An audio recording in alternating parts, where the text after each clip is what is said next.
Shalom Chavrim, I'm Steve Ben-Nun. You're watching Israeli News Live. And guys, apologize we were having to do our live broadcast this evening here. We were getting everything ready, set to go here, and then we lost, actually filmed the entire broadcast and lost everything. We ended up having the audio go out or something on the camera there. So we have switched to our phone system here. I hope the audio on this is working properly. So if you can give me a thumbs up there so I know that the audio, you're able to hear me, that would be great. I'm just talking extra loud to make sure you guys can hear it. But let's get right into what's happening here. The Times of Israel, of course, reporting about this heavy bombardment of rockets from Gaza. Approximately 600 rockets have fell in Israel over the last 24 hours. And that is a tremendous number of rockets. Israel also has been retaliating. And of course, when Israel doesn't drop rockets, Israel drops some pretty heavy duty bombs. This particular footage right here was released by Israel Today, RT, showing the footage as well. Hamas's leader was taken out by Israel in a very pinpointed strike there, and I would say a very, very accurate strike indeed. And, but listen, when it comes to the situation in Gaza, I've got a lot of mixed feelings about this. There have been 4 Israelis that have been killed in this latest round of violence that's going on.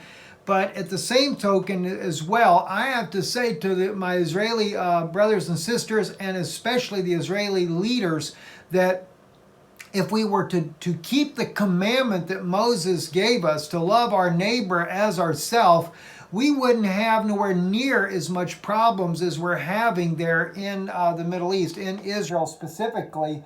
And if we would quit giving them raw or recycled sewage water to drink, and only allowing them, 1 or 2 days a week electricity, and even on a limited basis there, maybe if we had a little bit more humanitarian side, we could probably bring a lot of this to an end. And I know there's a lot of contention about this. I fully understand what it's like as far as terrorism. I'm a survivor of a suicide bomber back in 2004 when I lived in Israel, so I know what it's like to go through that. But also, I've got friends that are Palestinian. I know what these guys are going through as well. And their lives are in pretty much misery there. So, we've got to step up to the plate. Israel could certainly take and step up to the plate and show more neighborly kindness, and I think that would go a lot further. There's always a radical element there, and I realize that, and I realize when you're dealing with a radical element, maybe what we could do is deal with the radical element and not allow all the civilians that get caught in the crossfires. Again, that's a very, very touchy situation when I bring that up. But by the way, there has been a ceasefire agreement reached according to what the Jerusalem Post is reporting here. And they say here that the Palestinian or the Hamas leadership is reporting that there has been a ceasefire reached with Israel. Our condolences do go out to the deaths of the Israelis, as well as any of those that have been killed on the Palestinian side as well.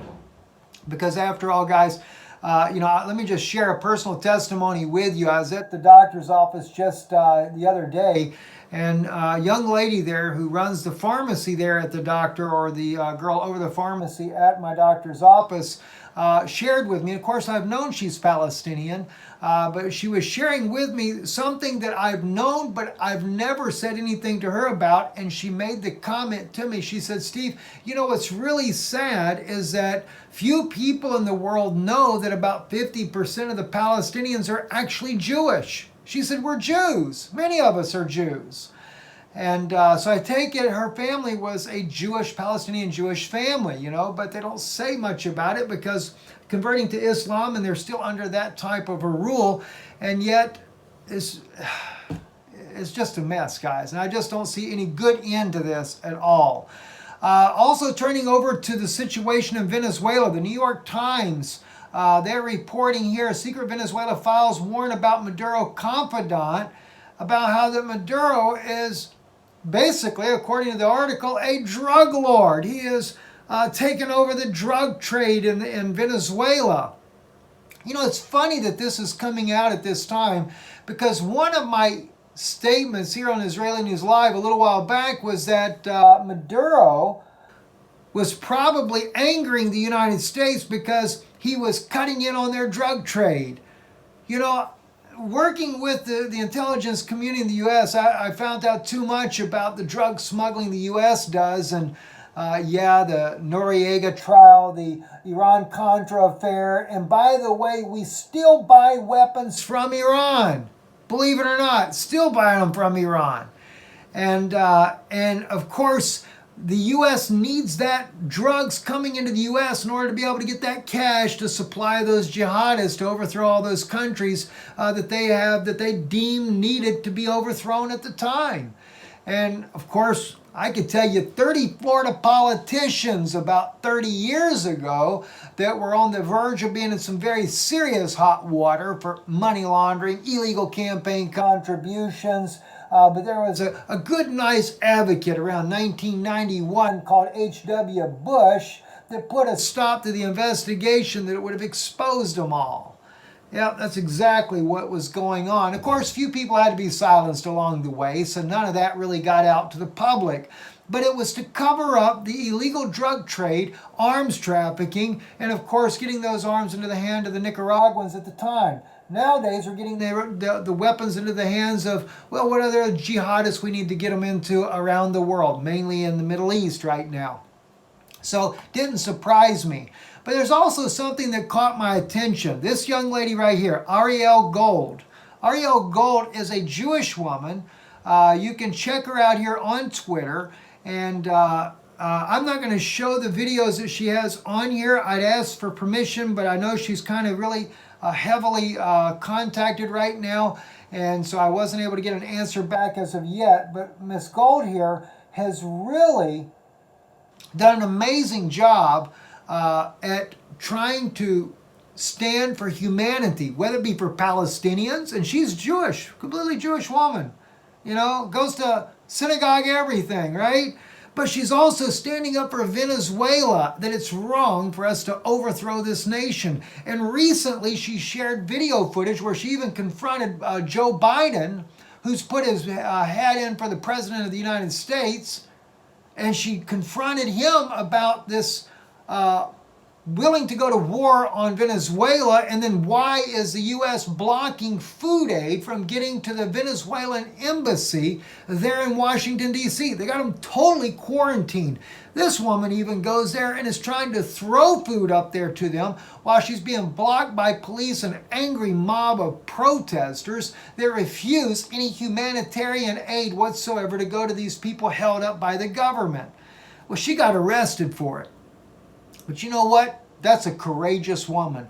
That's a true Jewish woman. That's the type of Jews that I know about in this world. Jews that stand up for equality and humanitarian rights, not the ones that are out there trying to blow everybody up and destroy everybody's lives.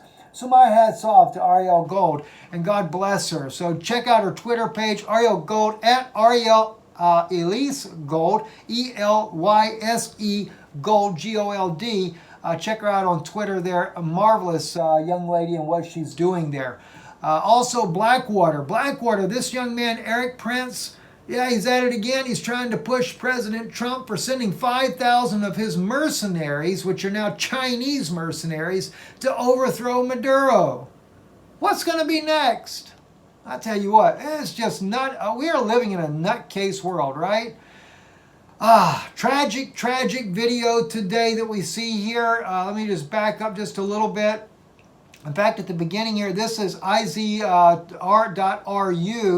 I actually got this when I was going on with Bonnie Harvey on Hebrew Nation Radio today. We were doing our broadcast Flashpoint, and I had just gotten a tweet from a girl in Russia there that was at the airport showing this plane that had just landed and was on fire. Well, this is from inside the plane that you see there briefly, that footage that showed up there. And sadly enough, there was very few people that survived. Out of 78, I think 41 people died. Now that person coming off the plane right now, as you can see, is carrying a suitcase with them. And maybe had they listened to the, because there were people that were trying to get their baggage out and stuff, and had the people listened to what they said when they were coming in for a landing, leave your luggage in the plane, maybe more people would have survived. I can only imagine what these few survivors will think later. Was it worth it to get their bags? Could they have saved another person by leaving the junk in the overhead? After all, you can't take it with you when you're gone. And unfortunately tonight, there are a lot of Russian people. I'm not sure who all died on the plane as of yet, but our hearts go out for these families and their loved ones that they've lost in this. And I thank God for those that did survive this horrible encounter there. This is also another picture from TASS news agency there, showing that on the ground there, what was happening there in Moscow. That, by the way, that was in Moscow, Russia, where this actually took place at. More than 200 Russian-Syrian airstrikes have struck in Idlib. This battle is still ongoing up there in Idlib. It has been going on now for 10 days, and there's just seems to be no stop to the fighting that's going on right now. And of course, I'm sure a lot of people are wondering, why did President Abbas decide to start taking this area back at this point? And taking out the jihadists there when there was some type of a deal worked out between Turkey and Russia over this. But as we can see, there have been attacks by the jihadists on targets, especially Russian Air Force Base in Latvia. But not only have they targeted the air base in Latvia, but also another tweet that we'd gotten in as well. This man right here, a Christian man in Syria there, was also killed by them. Christians are once again being targeted by Al-Qaeda, according to what was written here on this Twitter post here. Anyway, also we know too, in Iran, there's a lot of situation going on in Iran right now. The United States is moving a fleet. Let's see, let me pull the right page up here. I thought I had it up here somewhere. Yeah, the White House is actually moving over a fleet, a U.S. naval strike group to the Middle East in a message that is to be sent to Iran to get them to understand that, hey, we don't like what you're doing here. And that's over there for the Gulf of Oman. Right there where the United Arab Emirates come in there, there's a lot of talk about Iran protecting their rights, their integrity, and they're not going to be blockaded by the United States. So now there's a standoff between the two nations, and as much fighting that's going on, as much tensions that are happening around the globe, I wouldn't be a bit surprised of anything happening at this point. I'm Stephen Ben-Nun. You're watching Israeli News Live. Don't forget to support the broadcast. We need your help. IsraeliNewsLive.org. And our address doesn't appear at the bottom of this screen, but if you go to IsraeliNewsLive.org, you can see our address there on our website there if you want to support by mail, or you can even visit Patreon, patreon.com/Israeli News Live. Multiple ways you can help support the broadcast. We thank you for your help and your support. I'm Stephen Ben-Nun with Israeli News Live in a world of Ein Shalom.